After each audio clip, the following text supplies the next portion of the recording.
apabila Bapak Ibu makan telur dadar, apalagi cuma satu lauk hari itu atau sering satu lauk saja, ada potensi Anda kurang biotin. Makanya di situ akan men-trigger banyak masalah. Kanker salah satunya. Enggak cuma kanker, banyak masalah itulah. Oh, berarti nambah lagi nih ya. Berarti banyak telur masalah. dadar nggak cuma kanker, apa tumor. Nah itu Kita kasih solusi. Ini kan yang lo mau kan, udah gue datengin langsung nih, Pak Iwan, Pak Dr. Felix. Fenomenal telur dadar bikin kanker. Anda meriak video beliau. Yes. Dan Anda juga kayaknya nggak setuju sama beliau. Tugas saya ingin, kalau bisa tolonglah, jangan ada perdamaian. Betul.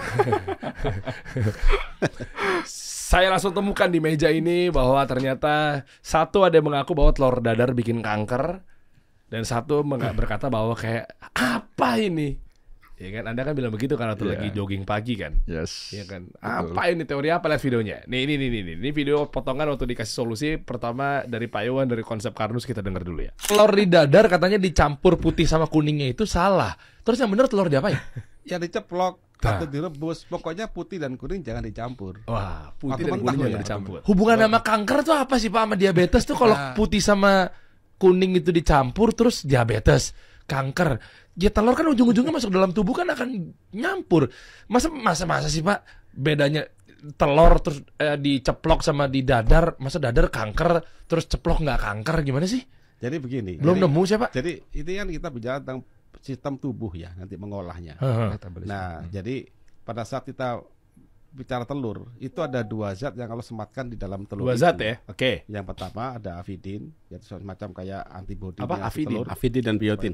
Atau melahirkan itu apa namanya, jadi anak itu anak ayam atau anak bebek atau apa itu ya terlindungi ya. Avidin.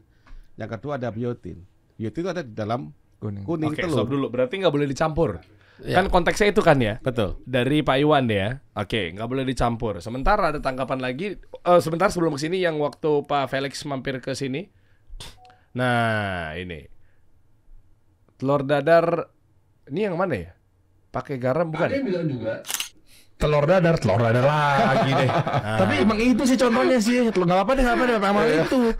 Katanya telur dadar tuh kalau lagi kita bikin, garamnya nggak boleh Jangan digarumin gitu ya. Iya. Oh, ini beda lagi. Ini garam gitu. ya? Iya, beda. Beda kita ya. Tapi waktu tanggapannya kita lu yang mana, goreng. Pak? Ada di TikTok. Ah, ini. Iya. Pernah nonton video ini, Pak Iwan? Pernah. Pernah nonton ya? Saya rasa Anda waktu itu muak ya saat nonton ya. Enggak juga sih. Enggak sih. Kayaknya perlu saya jelaskan itu. Oh, oke. Makanya saya mau datang ke sini gitu. Saya harus jelaskan. Tenang, ke jangan beliau. jangan debat dulu ya. Tenang, sabar. Ya, sabar. Oke. Belum lagi ngomongin gula nanti ya. Belum lagi ngomongin kecap, nasi goreng. Anda tidak pro nasi goreng, Anda pro nasi goreng. Nah, itu ribut lagi ntar nih. Ya, nanti kita bahas deh. Coba pengen tahu. Jangan lu pergi makan telur dadar, man. Ntar kena kanker sama diabetes. Tuh, lagi sindir tuh, Pak. That is so wild, man. Itu klaim yang luar biasa wild. Jadi kalau bagi teman yang belum nonton, please go to ini gue kasih cuplikannya. Ini di podcastnya Kasih Solusi. Telur di dadar katanya dicampur putih sama kuning itu salah. Ya, tadi kan. Tenang aja, nggak usah dicanggung-canggung. Tenang aja, santai. Emang saya sukanya memang bentur-benturkan ya. Tenang aja ya. Nah, ini. Nih Pak Felix, Pak Dokter tuh orangnya udah langsung yang ada sindir. Ya udah ketemu kan ya. Oke, lanjut. Jadi avidin itu protein yang ada di putih telur. Biotin itu adalah essential vitamin yang ada di kuningnya. Jadi ceritanya adalah logikanya, kalau lu campurin sebelum lu masak, jadi avidin itu bakalan ngikat ke biotin. Jadi biotin itu nggak bisa keluar, jadi kita nggak bisa dapat biotinnya. Kira-kira gitulah. Nah teman-teman harus tahu, avidin itu adalah protein. Jadi protein itu bisa denature namanya. Dengerin tuh Pak Iwan. Ya. Saya dengar itu. Itu dengan panas dan juga dengan berbagai macam hal. Bisa dengan tekanan, bisa dengan panas, bisa dengan acid, asam. Nah itu bisa juga. Nah jadi gue kasih teman-teman itu, jadi apakah betul klaim itu? Bagi gue sih klaim itu it's a freaking claim. Jadi gue kasih tuh data lo Pak. Iya, itu kan begitu defisiensi. Omong kosong Pak. Makanya saya jelaskan habis ini. Tahu Pak, istilahnya tahu Pak istilahnya. Saya tahu. Nah kenapa Anda nggak tobat Pak? Oh, enggak. Justru itu saya perlu mendobatkan banyak orang.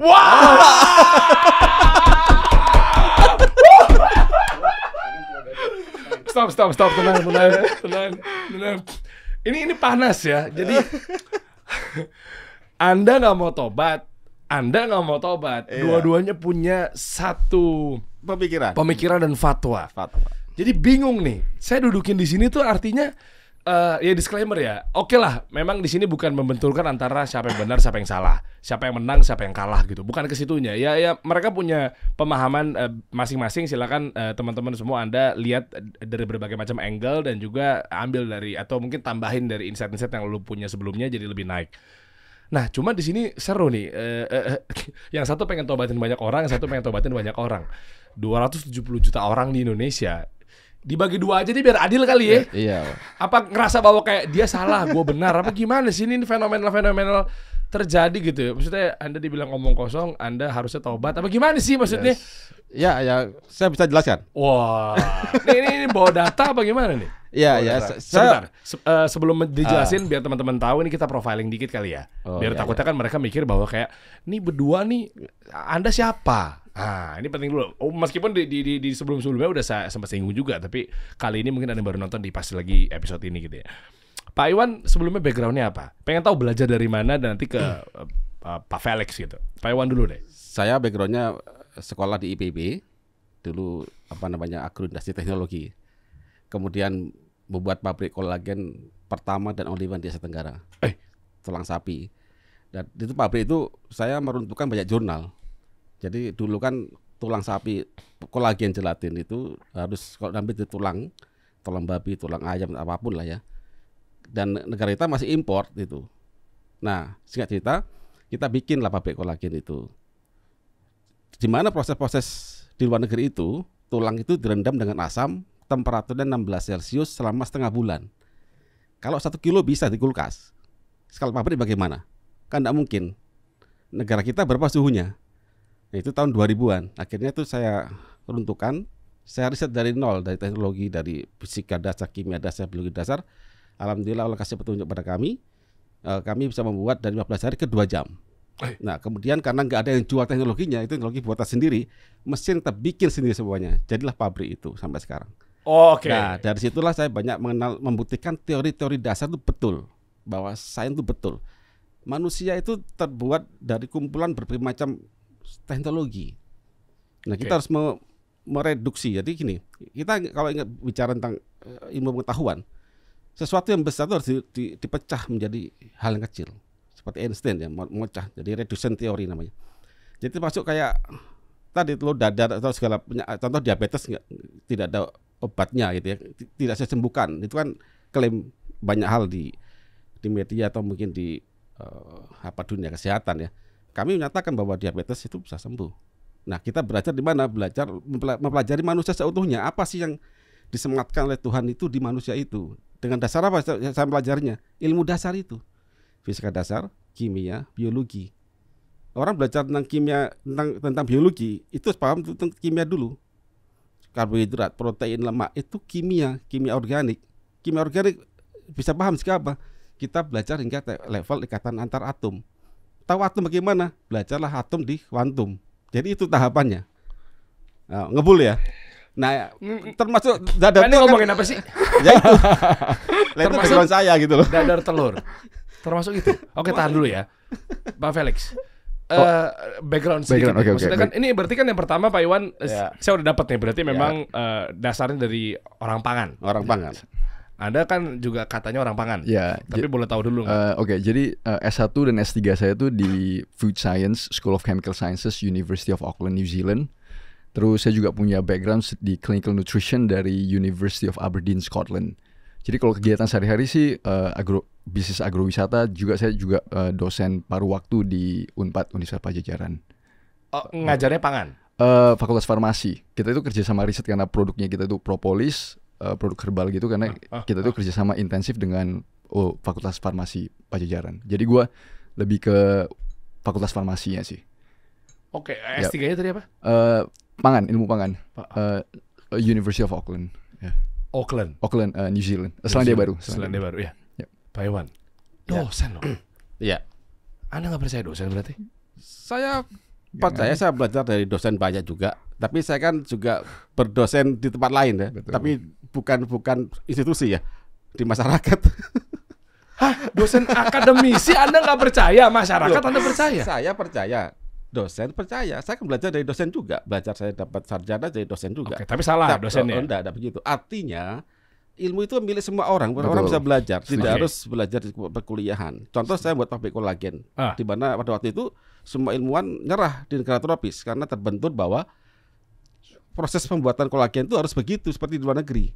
Nah, saya runtuhkan jurnal itu. Cuman saya tidak masukkan ke institusi. Saya istilah itu akademisi independen lah, bukan akademisi ya, apa ya? Iya, pokoknya intinya jalanan gitu ya. Yang di luar negeri salah, berarti New Zealand salah. Ilmu yang ada di sana. Kan New Zealand luar negeri. Begini. Semua ilmu teknologi itu disetting sesuai dengan kondisi alamnya kan. Pabrik kolagen gelatin di luar negeri itu negara 4 musim kan, dingin dia. Maka dia menggunakan kekuatan dingin itu untuk mengambil kalsium fosfat dari tulang. Itu poinnya. Kalau cara-cara itu kan luar negeri itu tulang itu direndam dengan asam setengah bulan, 16 Celcius setengah bulan dengan asam loh itu. Negara kita suhunya berapa? 30-an. Nah, berarti harus pakai chiller kan, pakai asam. Chiller kena asam ya rompal Pak AC-nya. Nah, nggak bisa. Makanya kita bikin teknologi di Indonesia. Dengan apa dasarnya? Dari ilmu dasar. Jadi saya tidak mengambil suatu dari luar negeri itu suatu yang benar tuh hebat, tidak. Kita semua sama sebenarnya. Kita bisa belajar. Semua orang bisa belajar asal tahu tentang ilmu dasar itu. Semua bisa berkreasi gitu loh. Saya begitu maksud saya. Nah, ini saya agak lompat dikit ya. Ya. Mohon maaf, mungkin ini kedengarannya agak spiritualisme, yaitu terkait dengan fatwa ulama gitu ya. Di sini akhirnya saya dapati bahwa ternyata nggak bisa fatwa dipakai di sembarang negara. Maksudnya contoh kayak Saudi lagi ngeluarin fatwa A misalnya. Begitu masuk ke maslahat mudorot di Indonesia, itu nggak bisa kita langsung copy paste fatwa yang ada di Saudi untuk dipraktekkan di Indonesia. Bisa jadi begitu. Ya, karena memang harus dicocoki sama warganya dan seterusnya gitu ya. Contoh misalnya Palestina ya, atau mungkin Suriah dan seterusnya, di sana mereka lagi ngeklaimnya jihad misalnya, memerangi dan seterusnya gitu. Tapi nggak bisa sekonyol-konyol langsung dipakai di Indonesia, meskipun ada berita-berita apa segala macamnya dari terhadap pemerintah. Oke, jihadin aja pemerintah Pak Jokowi. Nggak bisa kayak gitu. Ya karena kondisi berbeda. Nah, gua nggak tahu nih, masuk nggak? Setuju. Karena, Pak Dokter, artinya yang beliau pakai adalah tentang kondisi yang ada di Selandia Baru yang memang mungkin notabene-nya lebih dingin dibanding Indonesia. Ya, kalau begitu gue setuju sekali sih. Maksudnya kita kadang gue juga sebagai, maksudnya gue akademisi dan segala macam ya, scientist. Gue juga selalu ngelihat scientific data itu, scientific journals itu juga pasti banyak yang bertentangan. Semua yang dipublish di scientific journals itu pasti ada yang pro dan kontra. Sama seperti kehidupan manusia, selalu ada pro dan kontra. Jadi kita sebagai orang yang bisa berpikir kritis harus bisa menelaah. Kita ngelihat apakah ini make sense atau enggak, apakah ini sesuai dengan kondisi kita atau enggak. Itu setuju sekali. Dan gue sebagai, walaupun gue dibilang gelar gue banyak S3 segala macam, gue paling anti dengan orang yang selalu membawa gelar bilang oke, karena gue gelar gini lu salah. Enggak, maksudnya kita semua punya background yang berbeda, kita punya pengalaman hidup yang berbeda, tapi kita harus semua itu punya pemikiran kritis. Doesn't really matter lu mau lulusan SD pun, kalau lulusan lu bisa berpikir kritis, lu pasti bisa berdebat dengan orang yang punya degree yang tinggi. Itu bukan atas dasar di mana karena lu punya gelar yang tinggi. Banyak juga yang punya gelar tinggi tapi juga on. Dan menanggapi Pak Iwan tadi gimana? Artinya terkait dalam hal banyak berita-berita atau insight-insight di luar negeri yang saya runtuhkan. Artinya, nah ya, karena kan itu klaim. Karena itu kan klaim. Gue selalu bilang kalau misalnya kita mau klaim sesuatu, tolong bawa data kan. Jadi kalau seandainya Pak Iwan emang betul meruntuhkan, ya maksudnya kan gue diundang untuk datang, maksudnya ya mana tuh kita bisa kerja sama atau whatever. Enggak boleh, harus ribut. Oh ya, gue mau ribut. Kan gue diundang, ntar gue ributin di pabriknya. Oke, data dan data ya. Ya, maksudnya kita sebisa mungkin sebisa mungkin objektif ya, walaupun susah ya. Maksudnya sometimes being objektif itu susah, cuma ya sebisa mungkin lah kita. Oke, kita mulai saja perdebatan dalam episode kali ini terkait dimulai dari telur dadar kanker atau tidak. Ya, itu dulu ya. Telur dadar menyebabkan kanker atau tidak. Nanti mungkin obrolannya akan lanjut ke gula atau pankreas atau diabetes. Kan beda-beda juga nih. Kayaknya nih menyikapi terkait diabetes kali ya. Yes. Polanya beda pendapat juga. Nasi goreng. Rame lagi nih ntar nih. Maksudnya artinya nih banyak banyak ketidakcocokan, banyak angle. Yeah. Kita mulai dari telur dadar dulu dan berikan saya data. Coba ya, berikan saya data terkait Pak Iwan bilang telur dadar bisa bikin kanker karena sudah kecampur yang namanya avidin dan biotin. Ya, betul. Pak Meskipun Felix tidak secara langsung ya, tapi paling enggak kan isunya sekarang. Iya. Ya. Dan Pak Dr. Felix bilang bahwa nggak masalah telur dadar. Ya nggak masalah. Iya. Ya. Omong kosong lah. Ya. Kalau katanya menyebabkan kanker. Ya. Saya lebih suka kalau kalian berdua masing-masing mengeluarkan data. Oh siap. Biar teman-teman menonton nih. Karena ini kan disaksikan sama guru besar UI, Ibu Siti Fadila juga nonton. Ya. Ya kan ada Pak Menteri dari era Pak Harto sampai sekarang yang masih hidup itu pada nonton semua. Yes. Menteri Kesehatan lagi. Orang-orang ID, Ikatan Dokter Indonesia, semua. Pokoknya saya undang semua dalam nonton ini. Saya kirimin email-email resmi Kementerian Kesehatan, menteri-menteri. Sekarang berarti menteri Ibu Siti Fadila. Bukan Bapak. Bukan, Bapak ya, maaf. Ya. Ya, Bapak. Nah, semuanya saya undang. Bahkan nanti menteri yang baru yang Prabowo Gibran juga saya undang juga. Siap. Pokoknya semua harus menyimak. Oke, siapa tahu kan kalian berdua dibawa ke istana kan? Oh siap. Oh sedap. Istana boneka yang di Dufan. Silakan mau data yang pertama dulu siapa nih? Bapak dulu kan. Pak Iwan dulu. Mana datanya? Saya nggak suka kalau podcast ini tuh nggak berbobot gitu loh. Data keluarkan loh Pak. Baik. Iya. Boleh Mas, datanya Mas. Boleh datanya. Telur dadar menyebabkan kanker. Pak Iwan akan mengeluarkan data. Ya, tolong di zoom in, zoom. Aduh, ini apa? Ke atas. Ini ke atas. Oke. Jadi gini, yang perlu kita pahami di sini adalah itu ada biotin dan avidin, oke? Biotin itu ada di kuning, avidin di dalam putih. Nah, kedua makhluk itu sama mereka punya rasa cinta yang kuat, ya, namanya konstanta disosiasi. Jadi kalau mereka ditemukan dalam kondisi mentah, berikatan, kuat. Nah, berapa angkanya? Itu 1,3 kali 10 minus 15. Agak ke sana Mas. Nah ini 1,3 kali 15. Jadi apa sih KD itu? Suatu kalau dalam ini setiap makhluk yang ditemukan itu pasti kan punya perceraian toh. Suami istri ketemu bisa bercerai. Itu konstanta disosiasi. Semakin rendah berarti semakin sulit bercerai. Artinya semakin rendah berarti semakin cinta dia. Demikian juga pada ini angka ini. Jadi coba sekarang kita balik ke paling kiri Mas. Paling kiri. Ini saya bawa jurnal dari penemu dari biotin, Paul Georgi, itu sebelah kiri, Liberation Biotin from Avidin. Agak naik ke atas. Naik ke atas. Nah ini ya. Jadi biotin itu kan sudah terikat sama avidin, itu tidak bisa diapa-apakan lagi dengan enzimatik, tidak bisa. Asam pun tidak bisa. Kemudian cuma ada satu cara kata dia, itu tahun 43 itu temukan ya. Dengan cara dikasih H2O2. Jadi forget H2O2, karena saya nyampur telur mentah kasih H2O2 nggak mungkin. Nah kemudian akhirnya terjawab kenapa kok dia tuh sangat sulit dipisahkan itu kan. Kita loncat ke jurnal bawah lagi Mas, tolong Mas. Saya loncat ke paling bawah, Structural Characterization ini. Ini tahun 2016. Yang paling kiri bawah ya. Nah, kita coba ke gambar Mas, tolong Mas gambar. Itu aja agak ditengahin. Nah, coba. Jadi gini, avidin itu protein. Betul kata Pak Felix, itu protein. Dan protein itu bentuknya seperti itu.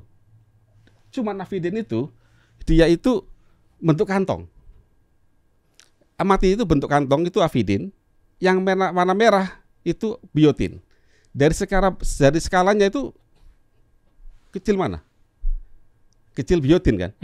Secara berat molekul kalau avidin itu 66.000 Dalton, kalau avidin itu 66.000 Dalton, kalau biotin cuma 244 Dalton. Kecil banget tuh. Oke. Nah, sekarang kita lihat. Begitu avidin mengikat biotin, kita gambar sebelah yang jaring-jaring itu. Yang tengah itu amati Pak. Jadi yang biotin itu dipegang oleh, ingat yang warna hijau, warna hitam. Hijau yang mana nih? Yang garis hijau. Yang garis hijau ini. Yang putus-putus. Putus-putus. Itu kita hitung. Tuh. 1, 2, 3, 4, 5, 6, 7, 8. Garis hijau itu adalah ikatan hidrogen yang memegang biotin. Di angka itu ada angka 3,2, 2,8 itu Armstrong. Armstrong itu jarak. Terjawablah temuan dari penemu biotin Paul tadi, Georgi Paul siapa tadi ya? Tahun 43 ya. Kenapa kok dia nggak bisa dipisahkan oleh enzimatik? Ternyata jarak itu sangat nempel banget. Dan itu kalau kita bandingkan sama air itu cuman sekitar 3 nanometer. Oke. Jadi itu nggak bisa masuk di tembus air, makanya nggak bisa tembus. Nggak bisa ditembus karena terlalu nempel. Terlalu nempel dan terlalu terikat. Dan itu dipegang oleh 8 loh itu. 8. Satu dipegang 8. Jadi ini saya udah bikin nih. Ini. Ini bawa alat peraga. Nah, ini kan Avidin. Avidin itu adalah asam amino begini. Kemudian dia mempunyai beberapa asam amino kayak ini ya, kayak apa namanya? Alanin, treonin. Nah, dia akan memegang biotin. Dan dia bentuk kantong. Jadi pada waktu telur itu putih telur masih mentah, kalau kita cek molekulnya begini dia folding. Nah, yang dikatakan oleh Pak Felix denaturasi itu dia begini. Jadi awalnya protein itu memang menekuk begitu. Kita panaskan, membuka. Oke ya. Nah sekarang saya punya apa namanya biotin. Ini biotin. Sedangkan yang mana biru, hijau, merah ini adalah avidin yang mempunyai gus aktif, akan menangkap ini biotin, ini magnet. Begitu dia masuk, kan dia udah bentuk kantong gini. Iya. Nah dia akan terikat ini, kuat, makin kuat. Oh dia nempel-nempel gitu ya. Makin kuat. Nah sekarang bayangkan Bang Dery, ini avidin waktu belum kena biotin, ini yang sudah kena biotin. Kira-kira mudah mana untuk membuat gini? Mudah mana? Yang ini. Ya, ini kan sulit. Nah, ini dibutuhkan oleh siapa? Kita coba ke jurnal sebelah sana, Mas. Extremely highly thermal stability stepsavidin and avidin DuPont biotin binding. Yang saya kasih warna hijau ya. Avidin itu avidin. Jadi avidin sebelum terkena biotin. Artinya avidin itu putih telur sebelum terkena kuning telur, dia itu bisa terdenaturasi, bisa mudah untuk menjauh begini, lepas dengan, lah ya. lepas terurai itu, lah ya. terurai, jadi menjauh ya, pada temperatur 83 derajat. Begitu dikasih biotin tercampur sama kuning, dia butuh temperatur sampai 117 derajat. Itu dengan buffer fosfat, bukan dengan air. Dengan buffer fosfat tuh ya, coba ya. Apa itu maksudnya apa tuh? Jadi gini, buffer fosfat itu apa? Pelarutnya.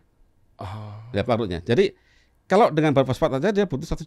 Jadi meningkatkan dari 85 derajat ke 117 derajat. Untuk memecah dan mengembalikan untuk memecah ini, itu baru separuhnya. Itu baru separuhnya. Itu kan TM itu. Midpoint temperatur, TM. Jadi dalam kata denaturasi itu ada namanya kan gini. Ini melipat gini ya. Iya. TM itu separuhnya. Baru setengahnya aja tuh padahal belum kembali seperti semula. Belum. Nah, di situ. Nah, sekarang pertanyaan saya begini. Simpel aja. Pada waktu Anda mendadar, itu kan kandungan kandungan air di dalam telur itu 80%. Anda campur kan? Ada airnya kan? Bawaan telur kan? Kemudian kita panaskan di wajan, digoreng. Coba agak bawah dikit, Mas. Kita harus cek ini Q sama dengan MC delta T kali M plus M kali L. Stop. Jadi setiap kita merebus sesuatu atau menggoreng sesuatu, jika ada air itu akan begini. Dari suhu mungkin 30 derajat, dia akan naik dulu ke suhu 100. Dari 100 dia akan nyerap panas, baru dia menguap. Artinya uap itu selama telur tadi itu uapnya itu nggak bisa lolos, maka dia nggak akan pernah mencapai suhu 117 derajat. Nggak akan bisa. Nggak akan bisa. Kecuali Anda tutup rapat kayak presto. Itu bisa. Ya kita tenang ya. Yang kedua. Sabar. Ya, tenang. Ya. Pak Dokter tenang. Saya tahu Anda langsung mau menanggapi. Sabar. Saya harus menjadi moderator yang bisa mengimbangi ini. Tenang dulu. Sabar. Oke. Nah sekarang begini. Di dalam telur itu air kan di dalam telur, kemudian dipanaskan, ya kan? Maka kalau kita ingin mencapai suhu di dalam telur ini di atas 100, maka kita pastikan dulu kulit di luar ini mampu menahan uap airnya. Kalau uap air ini masih bisa nerobos terus, nggak akan bisa. Nggak akan di atas 100 derajat mentok. Itu hukum tentang fisika begitu. Kecuali di presto diungkep, kecuali ditutup ya, kayak presto itu loh. Paste kan suhunya 120 derajat. Iya sih, tapi kita masak telur dadar nggak ditutup begitu ya. Makanya balik gitu ya. Oleh karena itulah resikonya kan tinggi. Kankernya di mana Pak Iwan? Bentar dulu saya bicara kanker ini. Ini belum bicara kanker. Belum, masih jauh. Dia gumpal akhirnya jadinya penyumbatan gitu. Enggak begitu. Dia kan kawin nggak bisa terurai ini. Biotinnya itu akhirnya kan kita lack biotin. Ya. Terutama ini terjadi pada apa sih? Sekarang saya tanya begini Bang Dery. Untuk orang menengah ke bawah, di mana telur itu berharga bagi dia. Ya kan? Berharga bagi dia. Dia pagi ini sarapan hanya pakai telur dadar. Berarti hari ini dia kemungkinan akan kurang biotin. Nah, kurang biotin itu jadi masalah. Apa masalahnya? Coba nanti ya Bapak Ibu yang netizen nanti ya Tama ya. Mungkin Bang Dery akan ngebul saya terangkan. Iya. Buka siklus Krebs. Contoh, dari pirufat menjadi oksalasetat.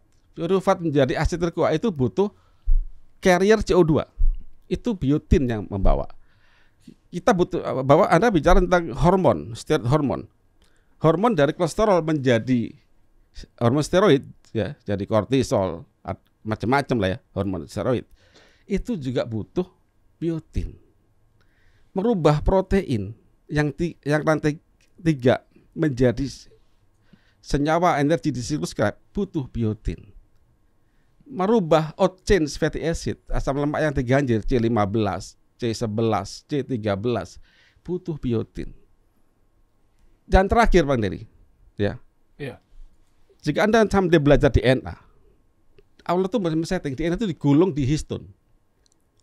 DNA itu panjang banget, satu kali keliling bumi, dicamatkan di dalam nukleus. Untuk membuka histon dibaca sama enzim polimerase, itu butuh biotin untuk DNA methylation. Sangat penting. Makanya itulah kenapa Allah menyematkan avidin itu sebagai penarik biotin yang kuat di putih telur, supaya telur itu tidak ada intruder masuk. Kalau ada bakteri masuk, dia mati. Oh, saya tahu nih ujungnya. Berarti konklusi Anda adalah kalau manusia kekurangan biotin, proses itu terganggu semua. Proses keganggu semua karena banyak bergantung pada biotin. Sementara kalau di dadar kan biotinnya tuh udah. Nah, makanya pada tadi saya ulangi lagi, pada mereka yang contoh orang menengah ke bawah, yang dia hanya pakai telur sarapannya, tidak ada keju, nggak ada tempe contoh ya. Hanya Anda makan nasi sama telur dadar. Kenapa jadi Anda bawa menengah ke bawah nih? Hubungannya apa nih? Ya contoh. Kalau orang mengatakan saya bisa makan banyak lauk pauk. Dadar itu cuma ya menengah ke bawah karena biasanya sudah dadar saja. Ya, dadar aja itu bisa gitu. Itu kan kasihan mereka. Padahal ada loh cara mendapatkan itu ada. Oh, apakah nanti ada hubungannya dengan Pak Felix karena beliau orang kaya? Bisa jadi, orang kaya. Karena beliau orang kaya kuliah di luar negeri. Iya. Bahasa English-nya fast bukan English ya, English gitu ya. Luar biasa. Itu udah luar biasa. Jadinya Anda nggak bisa samakan bahwa gua aman-aman aja, gua begitu gua cek lab gua nggak kanker nih. Ya, karena Anda ada keju, ada macam-macam, sayur, ada daging, ada steak, macam-macam, ada fettuccine, carbonara, begitu ya Pak. Nah, sekarang berarti sekarang masalah kaya miskin. Rame lagi. Nih. Terakhir pertama. Diskriminatif nih. Satu lagi nih. Tolong Mas. Gimana, boleh tanggapin dulu satu lagi nih? Satu lagi. Anda belum selesai nih ya? Oke, siap. Ya. Nah, kan kemarin saya lihat podcastnya Bang Dery dengan Pak Felix mengatakan bahwa sebagian biotin terikat avidin, sebagian. Saya hitung ini. Dalam satu butir telur itu ini kadarnya ya, nanti bisa dicek. Intinya apa? Tidak sebagian biotin terikat avidin, tapi all biotin terikat avidin. All biotin ini hitungannya saya. Ya. Semua yakin Pak, berani Pak ngomong begitu Pak? Itu datanya, ini data. Ini subjektif nggak? Udah, cek aja itu sendiri pakai keseimbangan reaksi kimia. Satu avidin itu bisa mengikat 4 biotin. Kayak satu suami bisa menikah 4 istri gitu loh Pak. Oh iya. Nah betul. Gitu bisa 4. Betul. Nah 4-nya itu. Anda setuju Ibu?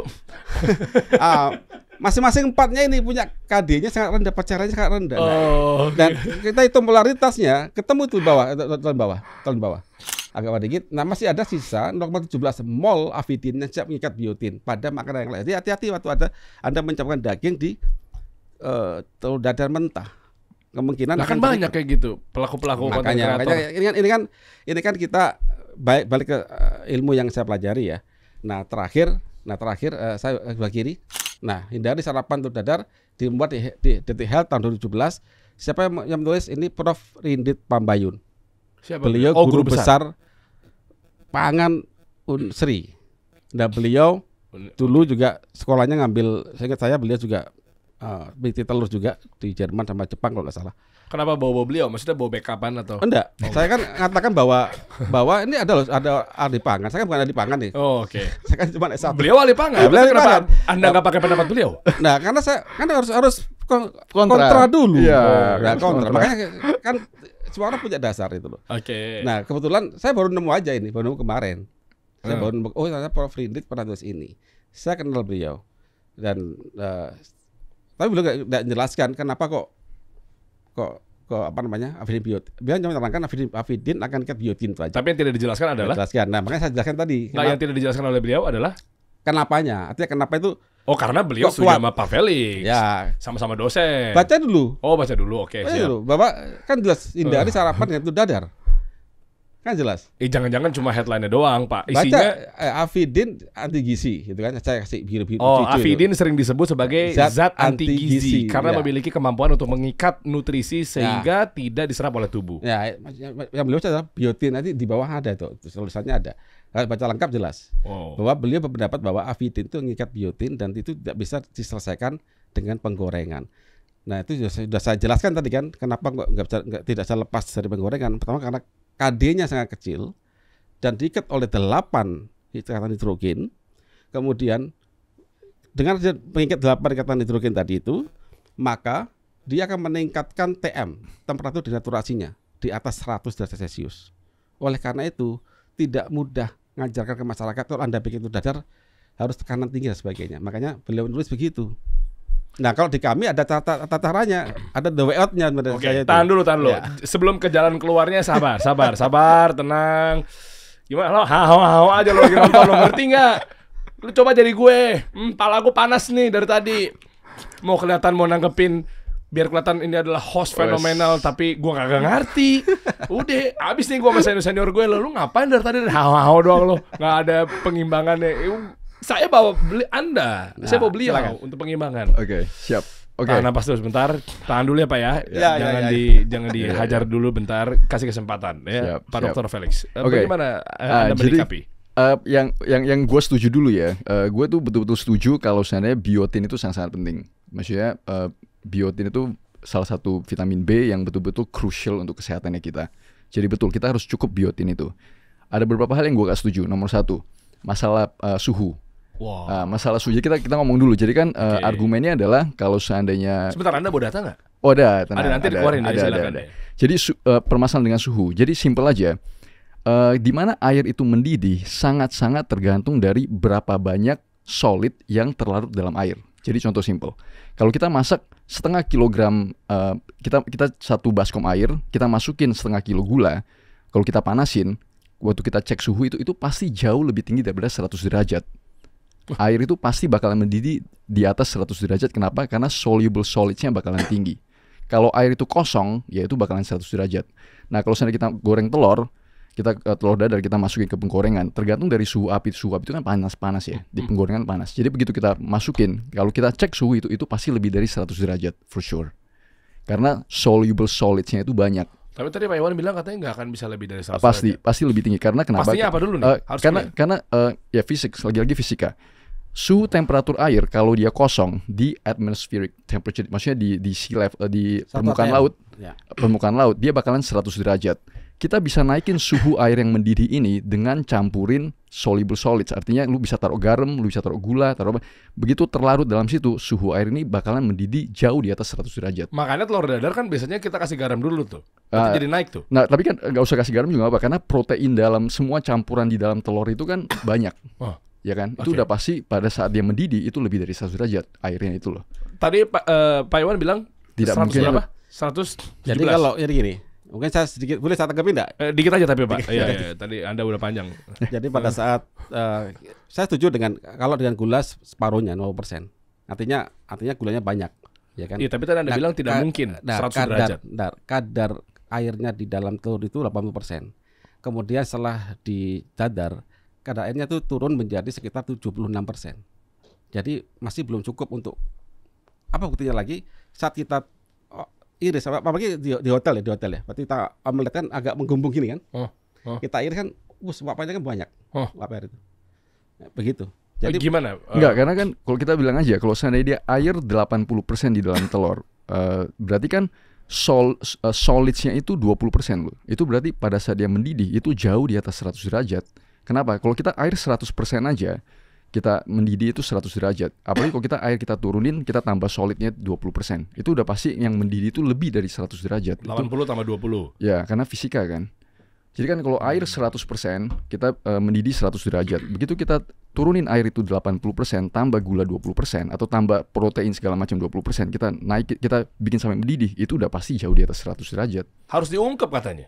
Nggak usah. Di Nggak usah. presto. Begitu soluble solids itu, begitu jumlah barang yang terlarut dalam air itu naik, udah otomatis temperatur pendidihan itu naik, boiling temperature pasti naik.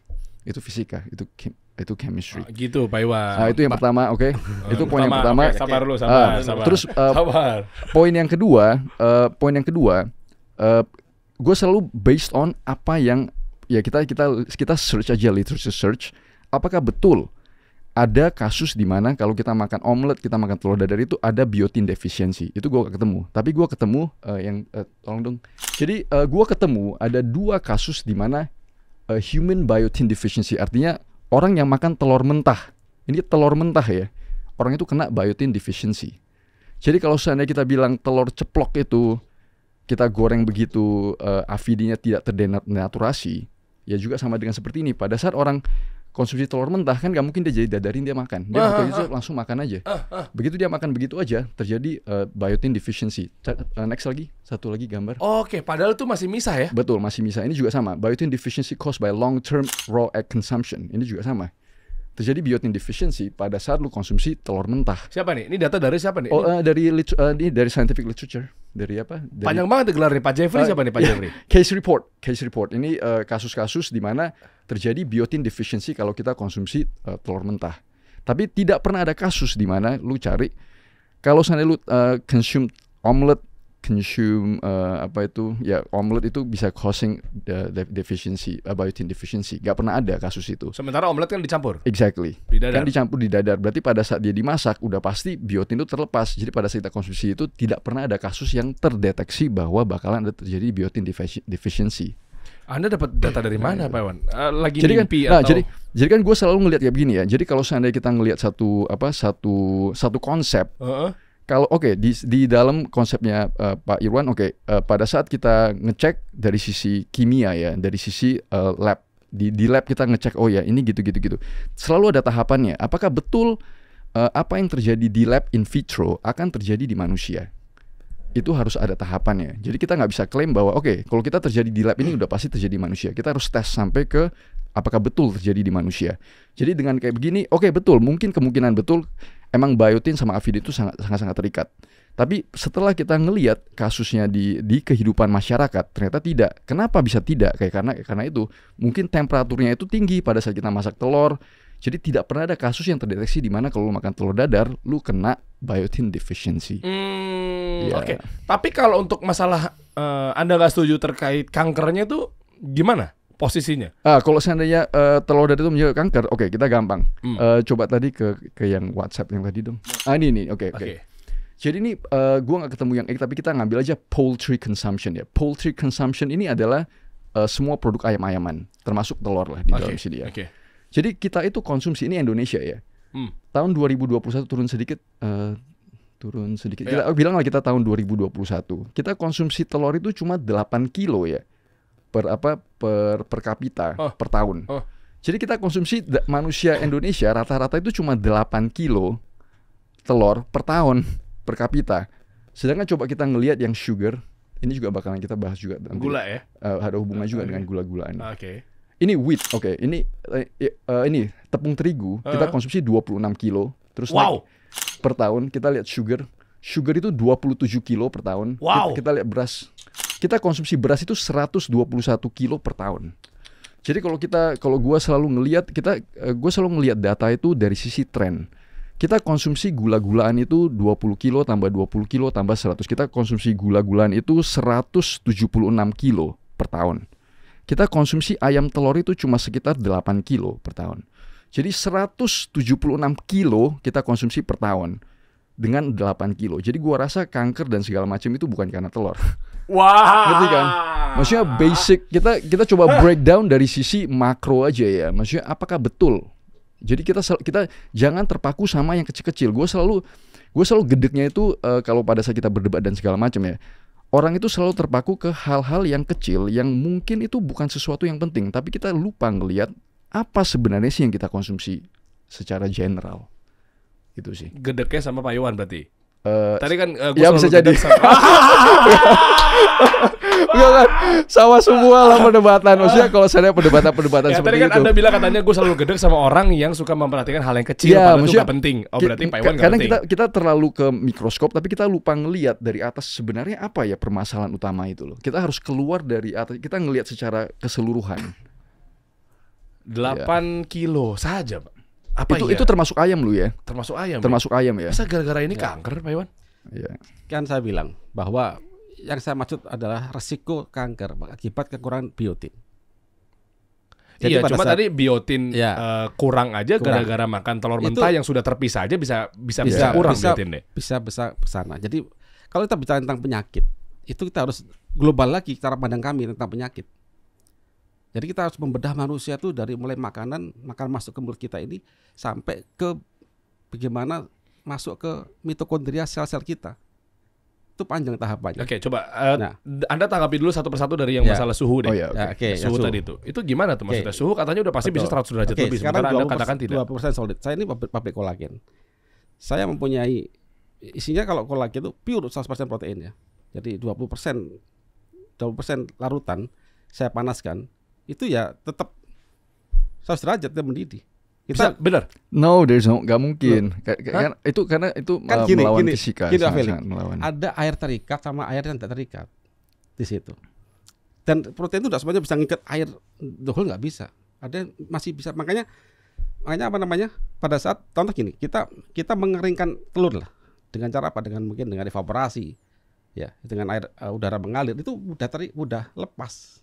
Betul, udah lepas, Dokter Felix. Enggak mungkin karena ya kita simpel aja. Ntar kalau teman-teman mau nonton, mau coba aja di rumah, teman-teman ngambil 1 liter air, terus teman-teman tambah lagi 1 liter air, 2 baskom, satu itu ditambah gula, bilanglah 200 gram atau 300 gram atau setengah kilo. Kita begitu dia mendidih, kita lihat aja suhunya berapa. Udah pasti yang punya gula itu, walaupun airnya sama, yang punya gula itu udah pasti mendidihnya lebih tinggi suhunya. Betul Pak Iwan. Tinggi tapi tidak jauh dari angka 100. Nggak mungkin jauh. Sama seperti kalau tergantung gini. Yeah. Kalau BRICS-nya, kita bicara BRICS ya. Solid kontennya mungkin di kisaran 60%. Ya. Itu naik dia pasti. Karena gini loh, air itu pada saat kita bicara tentang fisika ya. Begitu suhu itu naik ke sensible heat, ke suhu 100 derajat, maka dia akan mengambil semua kalori itu untuk dia diambil untuk jadi steam. Nah begitu di atasnya itu ada kekuatan yang menahan dia. Jadi ada semacam kayak crackers, solid dome. Maka baru dia bisa naik suhunya. Bisa naik kayak kita boiler lah. Kayak panci presto. Panci presto kan gini, dia begitu air itu belum mendidih kan, begitu naik 100 derajat, begitu dari uap mau keluar nggak bisa. Ada atapnya. Paham, cuma masalahnya kita masak telur dadar atau telur ceplok pun juga nggak diungkep gitu. Iya, makanya saya bilang air itu di dalam telur itu. Kemudian dia kan panas tuh. Kan dia kan ngobos keluar. Tapi waktu saya pelajarin di SD fisika juga pasti bisa 100 derajat, Pak. Iya, pasti 100 derajat. Begitu 100 derajat, begitu dia nggak ada nahan dia, nggak ada yang nutupin dia, maka dia kan jadi uap keluar ya. Jadi suhu air itu tetap 100 derajat. Nah, makanya saya bilang apakah permukaan kulit telur itu kuat menahan tekanan air yang uap itu? Nggak tahu gimana. Nggak bisa. Nggak, karena kan ya kita simpel aja sih. Maksudnya kita harus lihat pada saat kita harus ngerti dulu. Emang ada air terikat dan tidak terikat. Cuma itu satu kesatuan. Itu tidak bisa dipisahkan. Jadi contoh kayak gini. Pada saat gua larutin gula, pada saat gua larutin protein, kalau dia water soluble, artinya itu dia terlarut dalam air, itu tidak bisa dipisahkan. Begitu kita panasin, itu akan dari satu kesatuan itu akan naik temperaturnya. sesuai dengan pemanasan. Jadi kalau seandainya yang tadi gue bilang, kalau seandainya air murni kita panasin 100 derajat, begitu kita larutin sesuatu ke dalam situ, itu tidak akan terpisah. Kalau sesuatu itu terlarut dalam air ya, tidak akan terpisah. Oh ini air murni, ini yang sisanya. Jadi pada saat kita panasin, oh ini air aja yang menjadi, nggak bisa. Karena dia terlarut dalam satu kesatuan, soluble solids-nya itu naik. Begitu kita panasin, akan seluruh kesatuan ini naik suhunya lebih dari 100 derajat. Tapi kan molekulnya beda-beda makhluk. Ya, enggak, beda. tapi kan dia kan jadi satu kesatuan. Jadi simple. Udah pasti nyatu, tapi kan udah pasti nyatu. Dia saling masing-masing. Saling masing-masing, ya itulah bakalan naikin suhu secara keseluruhan. The whole thing. Jadi makanya kalau seandainya Mas Dery, kalau kita kerja, kan dulu gue pernah jadi kitchen staff. Jadi contoh kalau kita disuruh masak karamel air ya. Kalau kita pakai air dengan gula, begitu kita panasin, bos selalu kasih tahu, ini hati-hati ini ya. Ini panas sekali, walaupun dia mendidih, walaupun lu pakai air, tapi ini panasnya bisa sampai 200-300 derajat karamel itu. Kalau karamel ya. Nah, sama dengan protein yang terlarut dalam air. Sesuatu yang terlarut water soluble itu akan sama. Gitu. Beda. Gimana coba Anda mau tanggapin bedanya? Gini aja. Ya nanti bisa coba nanti kapan di tes lab ya. Ya. Oke. Jadi gini, telur itu waktu dia masih belum dipanaskan itu sama air larut yang avidin itu, water soluble. Pada saat dia masuk TM, itu suhu denaturasi dia, itu dia water insoluble, berarti nggak soluble lagi dia. Maka dia menggumpal. Makanya waktu dia soluble itu dia begini bentuknya. Begitu panas ya kan begini. Yes, exactly. Nggak larut. Oke, ini masih setuju di sini ya. Nggak larut, Setuju. nggak larut. Oke. Nah, artinya ini kan sudah nggak water soluble lagi. Betul. Nggak water soluble lagi. Nah, air karena kadar air masih tinggi di situ, kan dia udah nggak water soluble lagi, dan dia masih ketahan. Nah, air itu begitu dia mencapai suhu 100 derajat, mengambil kalor dari minyaknya itu untuk naikin suhu dia, kan ambil energi itu. Kemudian begini, kamu boleh kabur dari telur dadar jika kamu dapat kalori sekitar 540 kilokalori per kilogram. Nah, selama dia dapat, maka dia kabur, maka mengering dia. Nah, kalau dia dapat kemudian ini permukaan telur itu mengeras sekuat besi, tidak keluar dia nih, maka dia energi itu akan dipakai dia terus untuk naikin suhunya. Jadilah kayak steam itu loh, kayak steam. Jadi tahu kan steam? Ya. Steam itu kan dari air direbus. Ya. Kalau nggak ditekan, nggak dikasih Diukep gitu ya. nggak diukap itu, maka terus 100 derajat meskipun Anda rebus pakai banyak batu bara. Begitu Anda tutupnya, mau tekan berapa? Kok suhu 120 derajat, maka sekitar 1, sekian bar. Itu kenceng sekali. Nah, sama kayak telur ini, dia nggak mampu menahan itu. Nah, oleh karena itulah ada resiko ini. Apabila Bapak Ibu makan telur dadar, apalagi cuma satu lauk hari itu, atau sering satu lauk saja, ada potensi Anda kurang biotin. Maka jadi Makanya di situ akan men-trigger banyak masalah. Kanker salah satunya. Enggak cuma kanker, banyak masalah itulah. oh berarti nambah lagi nih ya. Berarti Banyak telur masalah. dadar nggak cuma kanker apa tumor. Nah itu banyak. Gagal ginjal. Makanya ini kan satu sekuen gini kan, sekuen gini. Nanti ada sekuen lagi banyak itu banyak. Makanya ini kan menjawab masalah biotin. Ini isunya adalah biotin itu tidak bisa lepas dengan cara penggorengan. Nah tadi saya mau dapat juga dengan Pak Felix yang tadi jurnal ROX ya. ROX. Betul, ROX itu betul. Makanya saran saya, kalau avidin itu masih mentah ketemu biotin, ya kan? Kan sama aja kita makan telur mentah. Kan kecampur. Lah tapi Masih kan mentah. bisa. Iya, Nah, loh, bisa gimana? Kan betul. kecampur di sini. Tapi kan nggak dikocok Pak. Lak-lakan kita Ya, nggak ngocok. maksudnya kan Sini. logikanya itu Oh ya, di sini. Posisinya make Pak. Maaf. Oh, ya. logikanya akan sama kalau seandainya kita masak telur ceplok gitu loh. Jadi kan kalau seandainya kita makan telur mentah, oke kita makan seperti itu, kita kena biotin deficiency. Kalau seandainya ceplok kan, kalau menurut Bapak ceplok itu Loh, ceplok enggak masalah. ya, Kalau dadar, betul. Kalau ceplok saya Justru ajukan ceplok betul. itu. Enggak, maksudnya gue coba kasih logikanya. Jadi oke.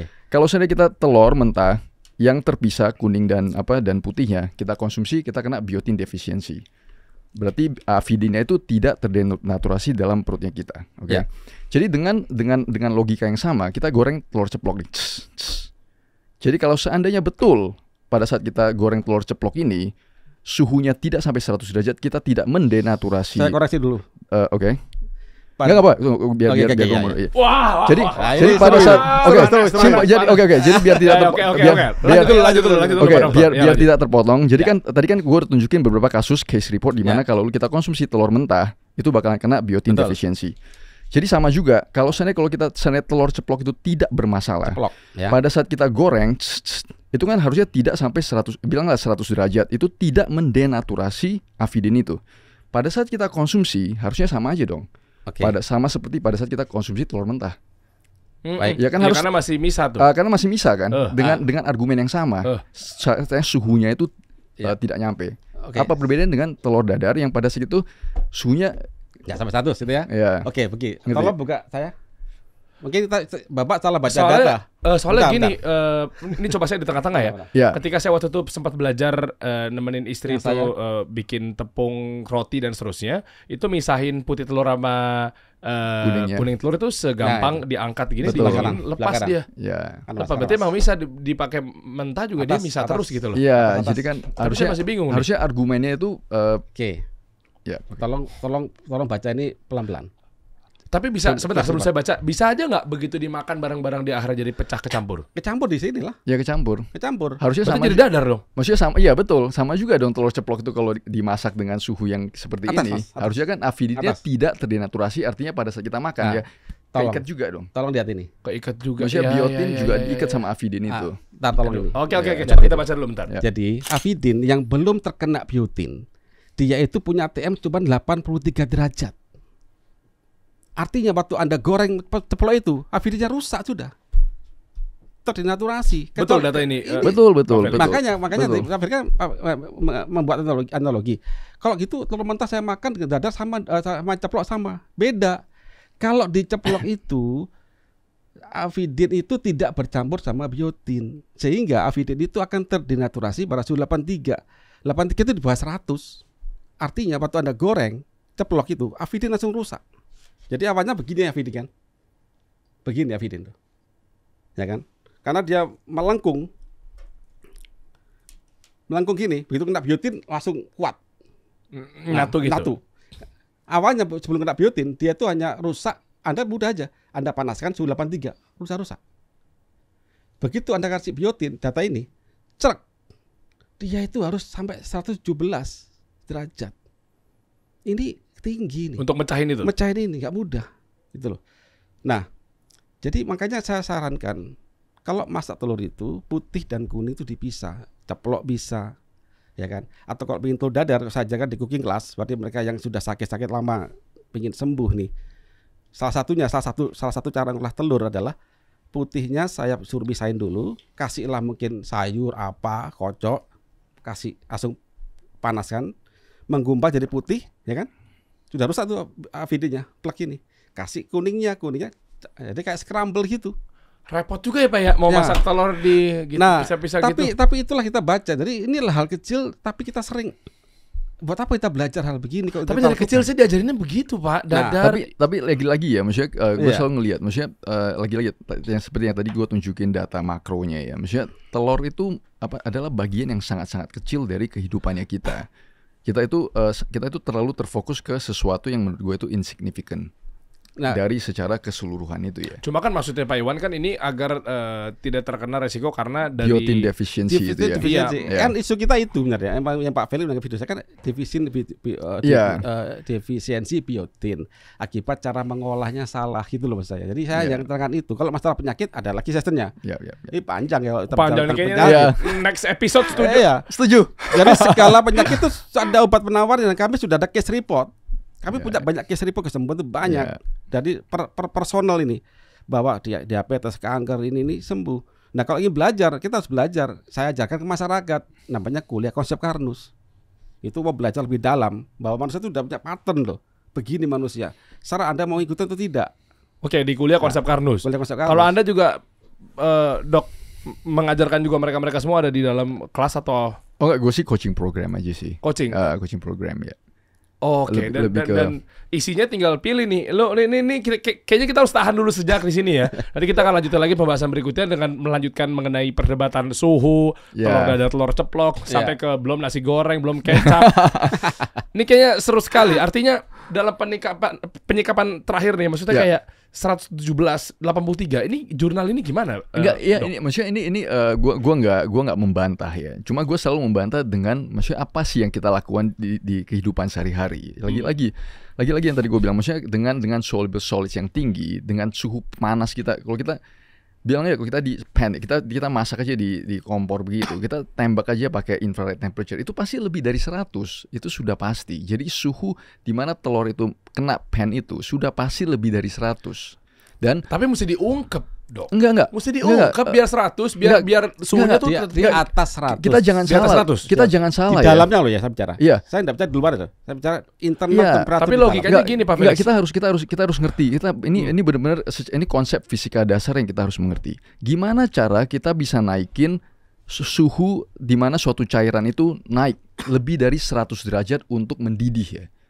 Ada beberapa konsep. Nomor 1, kita naikin tekanan. Begitu tekanan itu tinggi, suhu yang akan mendidih di sini akan lebih tinggi. Itu yang pertama. Makanya diungkep itu. Diungkep itu. Presto itu kenapa kita presto? Karena tekanan itu tinggi, dia di atas 1 atmosfer, 1 bar. Itu bakalan suhu air itu akan mendidih di atas 100 derajat. Berarti Anda setuju dong Pak Itu Iwan? setuju. Nah, itu konsep dasar. Terus yang kedua, gimana cara kita bisa menaikkan suhu mendidih suatu larutan air itu adalah kita tambah soluble solids. Kita ngasih gula, kita ngasih garam dengan segala macam, kita ngasih protein dan segala macam kita campur, suhu ini akan di atas 100 derajat. Cuma ada 2 gimana cara kita naikin suhu temperatur itu loh. Suhu boiling point, di mana suatu cairan mendidih. Itu namanya boiling point. Tapi tadi Pak Iwan masih nggak setuju di situ. Iya nggak setuju karena cuman di telur itu hanya 20%. Kecuali kita kasih separuhnya tuh telur, artinya padatan. Contoh gini, Anda merebus gulanya itu 40%, ya. Kan jenuh tuh. Anda panaskan itu bisa dari 100 temperatur dalamnya itu. Karena tapi apa iya kita makan telur? Makanya kan enggak mungkin. Enggak gini, simple aja. Coba kita ngambil lah. Kita bilanglah 1 liter air ya, itu kan 1 kilogram. Bilanglah kita 1 kilogram kasih air kita mendidihkan. Itu udah pasti 100 derajat. Coba kita ngambil 800 mili air dengan 200 gram gula. Itu kan 1 kilo juga. Begitu kita didihkan itu udah jauh di atas 100 derajat.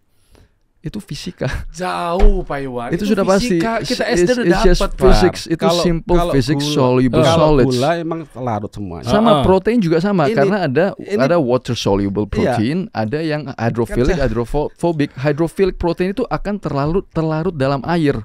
Itu akan terlarut karena dia water soluble. Jadi pada saat kita masak, itu akan secara keseluruhan itu akan naik suhunya. Jadi kalau ngeceknya kalau saya ngecek, pasti. kalau Anda memahami tulisan saya itu, yang dibutuhkan untuk memecah hafidin itu adalah di temperatur di dalam telur ini. Iya ini, saya jadi kayak dua-duanya make sense. Bentar. Saya make sense sama Anda ketika itu udah pasti naik, tapi begitu balik lagi tentang memecah itu butuh suhu panas. Ya, di atas 100 derajat. Saya harus bela siapa ini? Nah, makanya itu ada pro kontranya. Jadi makanya betul. Pada saat ini tadi saya bilang, hafidin itu protein kuning putih telur itu kan selama dia belum terdenaturasi itu water soluble. Larut sama air. Iya. Begitu dia sudah terdenaturasi, nyatu, seret gini, nempel kan? Kena panas, ya, kena panas di sebagian. Kan isinya putih telur itu tidak cuman hafidin. Iya. Ada albumin, ya kan? Ada mukoprotein. Betul ya. Anda menyetujui itu. Ada globular. Nah, hafidin masuk ke globular protein itu. Oke. Ya kan? Oke. Nah, pada saat kita naikin di panas nih, sebagian ya, seret panas, 83 derajat. Mungkin albumin sudah mulai nih terdenaturasi nih. Dia udah mulai nggak larut lagi nih. Dia memerangkap air. Memerangkap nih sekarang dia. Terperangkap air. Memerangkap air terus.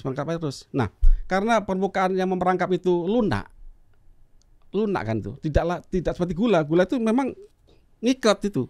Beda. Makanya dia mudah ditembus. Makanya suhunya di sini itu suhunya di dalam ini loh saya. Ini masih kurang lebih 100 derajat. Kalau di luarnya mungkin bisa di atas karena kena minyak kan. Oke. Dalamnya ini mesti dipecah dengan suhu derajat yang tinggi. Di atas 100. Cara mecahnya itu iya betul, setuju tuh. Nah, mesti butuh di atas 100. Nah, tapi sementara Pak Felix bilang itu udah pasti tembus di atas 100. Sudah pasti pecah, makanya di dadar nggak akan menyebabkan kanker. Itu mah sudah pasti. Karena suhu di dalam, karena suhu di pan-nya itu sudah pasti lebih dari 100. Suhu di pan itu adalah sumber kalornya. Dia akan diserap oleh si telur ini. Coba Anda bikin telur dadar yang di hotel tuh yang agak muntung itu loh. Tahu, nah, nanti Itu dia ngambil kalori di sini, kan dia akan ngambil suhunya untuk menaikkan suhu untuk dia supaya terlepas air ini. Ya. Selama masih ada air, nah kan dia akan mengambil kalori itu untuk naikin suhu dia, untuk naikin menuju ml itu, latent heat evaporation, untuk dia untuk menguap. Berarti untuk menguap itu butuh energi tinggi.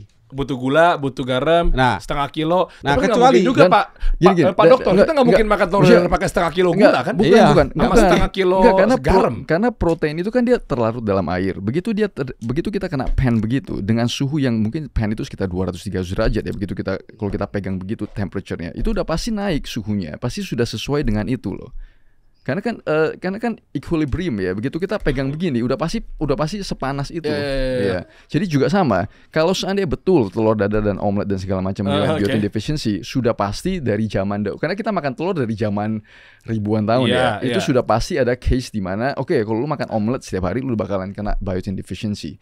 Jadi kalau seandainya pun itu betul, tapi gak ada, maksudnya kita makan telur itu udah ribuan tahun. Omelet dan telur dadar itu tidak pernah ada satu kasus pun yang tunjukin bahwa itu bakalan biotin deficiency. Dan kita bisa ngelihat raw eggs itu betul kalau kita makan mentah, ya itu bisa biotin deficiency. Dan itu kasus-kasus yang tahun 60-an, 40-an kan. Oke, tahan. Sesuatu yang belum ada itu belum tentu nggak ada. Ya, oke, tahan Ya. dulu. Makanya kita belajar dari dasar itu. Oke, tahan dulu sebentar. Ini kayaknya butuh waktu yang panjang nih ya. Sebentar. Ini Benar, biar benar. adil kayaknya minggu ini gue ikut Karnus, minggu ini gue ikut coachingnya Pak Ya. Dokter. Udah gitu aja kali lu. Ah. Atau lu bagi dua deh, lu mau pilih mau Karnus apa mau pilih coaching? Nah gini, Sama Bang beliau, Dery, tanggal Pak Felix. bulan Mei nanti kita ada kuliah Karnus angkatan 15 Jakarta. Bang Dery tak undang deh. Oke, Anda mau datang nggak? Boleh juga sih. Ayo. Wow, oke. Tapi jangan debat di situ. Enggak. Nah, Gue nanti mendengar kan gue peserta. Mendengar. Nanti Ya. peserta ada berapa orang? Ya. ada mungkin 50-an. Tanggal berapa? Tanggal berapa ya? Daftar cek aja di sosial medianya ada ya. Tolong Mas, tolong anunya, flyer. Oke. Terus nanti Anda mau datang ke tempat beliau, abis itu Anda mau coba Enggak, gua mah denger tobatin aja lah. mereka, tobatin orang-orang yang ada di situ. Nanti. Ini kuliahnya nanti di Hotel Arosa, Jakarta. Angkatan 15. Oh, daftarnya kemana nih? Ya nanti Itu. nanti ada Oh, ini reservasinya. Nanti Bang Dery tak undang deh sama Pak Felix deh. Ya, kita bantu ada di. Ya, nanti sampai Pak Felix ya saya akan datang. Oke. Apa ada kuliah saya datang. Oh ya, siap. Kapan Anda kuliahnya? Gak, Ini gua mau main kebanyakan. kuliah konsep Karus angkatan 15. Informasi lebih lanjut cek aja di bawah tuh untuk mendaftar. Biar Ya. clear semuanya. Clear, nanti Siap, jelaskan siap. semua. Ya. Selama ngobrol sejaman ini, teman-teman cek aja ya. Gue nggak tahu ini nyampe sejam apa enggak, tapi tahan dulu di sini karena Lebih memang kayaknya nih. lebih ya. Kayaknya perdebatan kita masih panjang. Kalau Anda setuju, silakan Anda ke konsep Karnus. Atau Anda misalnya nggak setuju tapi percaya, bisa jadi Anda datang. Bisa Ya, jadi kan? datang, Nggak ya. percaya gue datang, gue Saya daftar. open. Saya Open ya, boleh open. aja dong. Kan Boleh. bisa jadi jangan-jangan yang daftar malah yang tadinya nggak setuju, gara-gara Ya. pengen Ya. tahu ilmiahnya. Betul. Oke, ataupun sebaliknya, ini kita berdua diundang nih. Ya. Nanti kalau memang ternyata adalah banyak yang nggak setuju dan Anda masuk menyelinap, tiba-tiba pindah ke Anda, saya nggak tanggung jawab nih. Ini bakal Nggak apa-apa. panjang, bakal panjang. Karena kita kan mencari suatu hal yang Wah, hakiki kebenaran. itu. Betul, Oh, yang betul. hakiki. Ya. Betul. Itu poinnya. Berarti Pak Dokter nggak hakiki ya? Ya udah begitu. Udah begitu. Suka jangan dua-dua ya apa Ya, gitu. betul juga sih, betul. Ini kita tahan dulu. Lu silakan Anda komen di bawah aja. Anda ada di kubu mana? Nanti kita hitung. Ya, Anda ada Siap. di kubu mana? Anda setuju apa tidak? Ini pembahasan masih telur nih. Sebenarnya janji kita nih akan Panjang ya? panjang, tapi Iya. nggak apa-apa. Iya. Ini Anda Siap. bersedia datang untuk perdebatan yang berikutnya? Siap. Insya Allah Ya, ya. siap ya. Nanti Ya. tolong Dim bilang sama tim, saya suka nih dengan seperti ini karena biar teman-teman juga terbuka wawasannya. Ya. Ya, masalah suhu aja panjang banget tuh, masih berdebat habis ini. Kita praktek aja di dapur gua gimana? Gua panasin aja nih air nih sama telur nih, lama banget nih lama-lama nih. Tahan dulu, komen di bawah lu setuju yang mana? Pak Iwan atau Pak Felix? Ya, gua tunggu nanti kita bahas di Siap. pertemuan berikutnya, kita hitung berapa jumlah komen yang paling banyak ya. Siap, Ya, meskipun subjektif tapi kita cek aja ntar. Ya, siap. Kita kasih solusi.